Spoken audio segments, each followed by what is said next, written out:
Sabay-sabay na may sinambit na orasyon ang mga nakasuot ng itim na damit at may saklob sa ulo. Hindi taras mahalawastang yahara kumaya. Tumindig ang balahibo ni Leia dahil sa matinding takot. Biglang nagbago ang kulay ng paligid.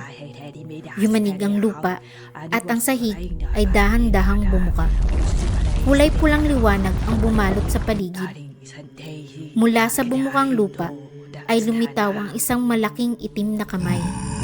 Malaki at may matutulis na kuko. May likidong dumadaloy mula rito na amoy bulok na karne. Sumigaw si Patrick. Sinubukan niyang lumaban pero hinablot siya ng kamay na itim at hinatak siya.